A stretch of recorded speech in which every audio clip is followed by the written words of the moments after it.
झूलेलाल। आखाणी चालाक गीदड़। हिक गीदड़ सॼी रात खाधे जी ॻोल्हा में भिटकियो, पर हुनखे कुझु बि नसीब न थियो। आख़िर में जीअं हूअ पंहिंजे घर वञे पियो, निराश थी करे हुनखे हिकु वण ते हिकु कांव नज़र आयो, जंहिंजे मुंहं में लोले जो टुकड़ो हुयो। गीदड़ पंहिंजे मन में सोचण लॻो कि मां कीअं चालाकीअ सां हीअ मूर्ख कांव सां लोले जो टुकड़ो वठां। गीदड़ हुनखे पढ़ाइण लॻो। गीदड़ हुनखे चवण लॻो, भाउ तुंहिंजो रंग केॾो न सुहिणो आहे, तुंहिंजा पंख पर केॾा न सुहिणा आहिनि, तूं ज़रूरु राग बि ॾाढो सुठो ॻाईंदो हूंदे।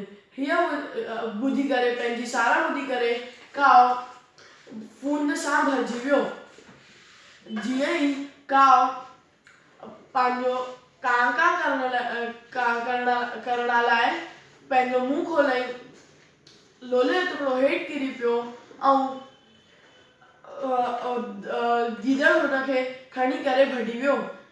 हिन आखाणी सां असांखे हीअ सीख मिलंदी आहे कि असांखे दूसरनि ॿियनि जे कूड़नी सारा में भरिजणो न खपे।